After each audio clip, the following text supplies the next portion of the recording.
Grace, peace, mercy, and love to you from the God who was and who is to come. Amen. If you do a quick search of song lyrics with the words crazy and love in them, you get a whole bunch of good music. You get Van Morrison, She Gives Me Love, Love, Crazy Love. You know this song. You get Patsy Cline, Crazy. Willie Nelson sung that one too, but really Patsy Cline was the first person to sing it. You get Gnarls Barkley. You get all sorts of folks that are singing about how crazy love makes us. And now we have all this scientific evidence that says, in fact, love does make you crazy.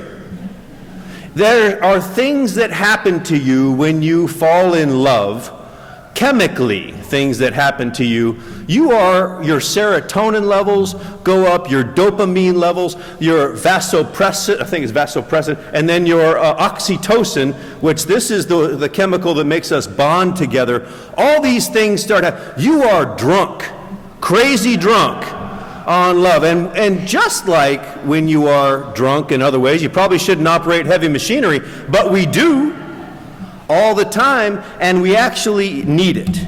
And so we can echo and agree with Shakespeare. Love looks not with the eyes, but with the mind. Love sees with the heart. And that heart makes us do crazy things. I'm talking this kind of crazy. I'm talking tinfoil on the head type of crazy. Things that don't make sense to anyone else, but to us make perfect sense. I remember going crazy one time right here on this beach, right 3 blocks from here. One time I was out there and my daughters were with me. They were just, they would have been probably like, she's probably four. And we were down here and I was helping out with Lutheran retreats, camps and conferences, beach camp. And my daughter Naomi and Rachel were both down there with the camp counselor, and I had to run back to this church to get some things and come back, and the camp counselor said, "Don't worry, Dave, we'll take care of watching your daughters." And when I came back, I only saw one, Rachel. Naomi was not there on this crowded beach. And we looked around a little bit. No, you didn't see her. And I looked around, she was nowhere to be seen. And I lost my mind for a while. I experienced a panic that I've never experienced before. I started running out, and you imagine the worst, what possibly could have happened. And I started running up and down the beach trying to figure out, have you seen a little girl? Have you seen a little girl? And then here comes the lifeguard truck driving up. And eventually the door opens and out jumps little Naomi. She had wandered further away, and she thought enough to tell a lifeguard she was lost. And so as she jumps out, and I grabbed her and held her just that much closer, because I wasn't going to let her go. I knew what it felt like to lose something that you loved even just momentarily, and how out of my mind. So I can't imagine any parent being separated from their child indefinitely. I can't imagine not knowing if your child is okay. How that would consume your every single waking moment, and it will be all waking moments, because I don't know how you sleep if your child is not safely in your house. I don't know how that works. This is what I'm talking about, that level of passion and craziness that's going on when we run into today's lesson. Here's the charge against Jesus by all the good church folk of his day. This person welcomes sinners and eats with them. That is the charge being levied against him. Do you see the company that this person keeps? If he was a good, righteous person, he should hang out with only righteous people, right? And yet here he is consorting with tax collectors and prostitutes and, Lutheran pastors and all sorts of folks. They're all hanging out together, and he's just having dinner with them like that's normal. So this is what they're doing. They're just judging on him completely. They're just deciding that he is, what I love about Jesus is that he then takes their judgment and says, I'm going to tell you a story. I'm going to tell you a story about what you're doing right now. You are right now judging me, but I want to talk about why your judgment doesn't make any sense. So he tells a story. Which of you, if you had 100 sheep and one of them wanders away lost, wouldn't leave the 99 and go after the one? See, and this reveals his heart, because in some ways the answer is none of us would. Let me ask it this way. Which of you in this community right now, sitting in front of me, if you made 100 investments and 99 of them panned out and were lucrative, would you be okay with that? Yeah? What does 99% get you on a test? A plus. Isn't 1% loss okay? I mean, don't you just cut your loss? You could depreciate it.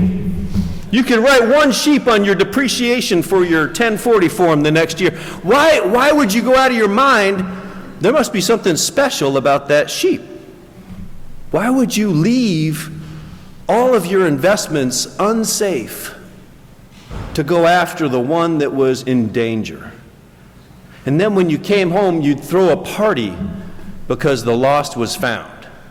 Isn't 99% success good enough for you? It is for me, unless that 1% is one of my children or someone else that I love. Unless that one, the one, is so dear in my heart that I go out of my fool mind if I don't get them home. So he says, if you didn't get that one, I'll tell you another one. How about this woman, right? This woman that goes out of her mind over the lost quarter. She had 10 quarters. One was stuck in the sofa.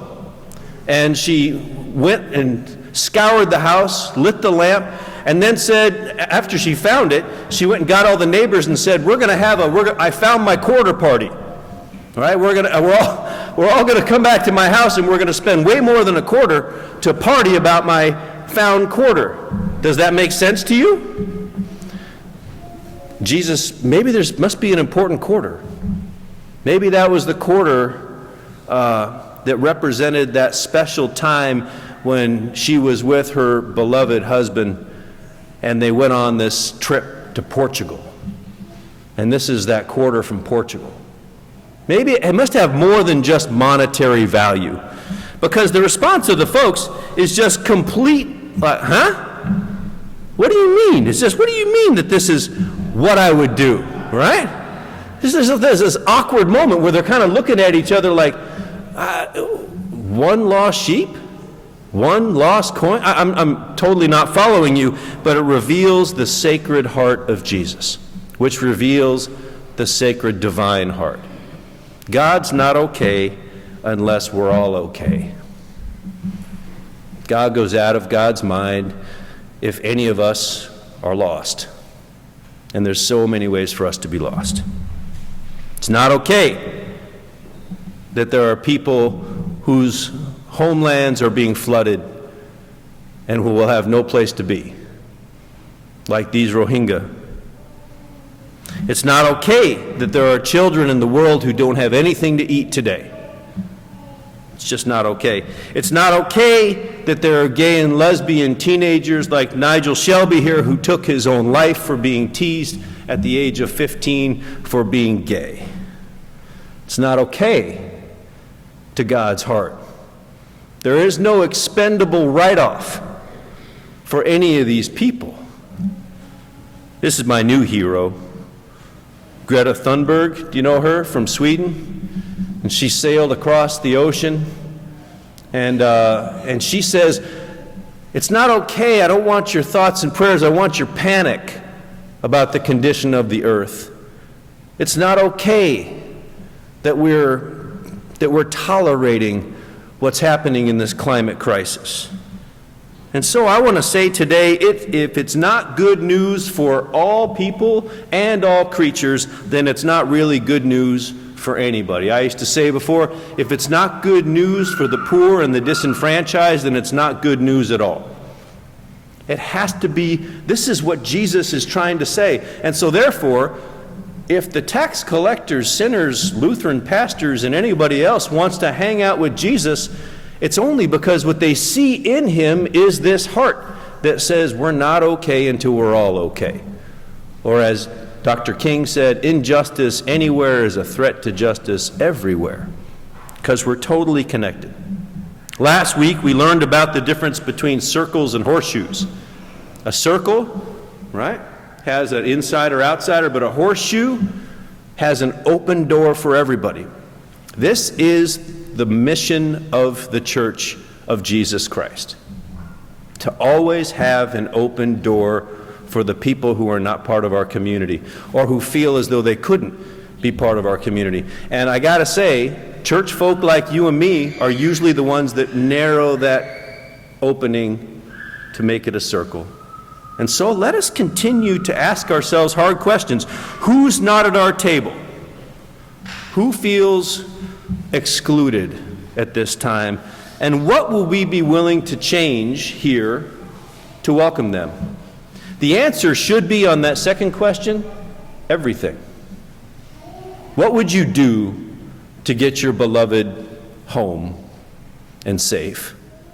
What would you be willing to give to make sure that the one that you care most about had a home and was no longer in danger? What if we were to imagine that this is God's kingdom? This is a family reunion. And if the family reunion isn't okay, if we decide that some people in the family can't come to the family reunion, if we decide it's not really a full family reunion then. And so when these things happen, we put aside all the craziness that's happened. And in any families, there's craziness. Can I get an amen on that? All right? But we put aside the craziness for the reunion. So we can say some of these things are more important. And so we come all the way full circle back to crazy. This is my translation of John 8:32. You will know the truth, and the truth will make you odd. Amen.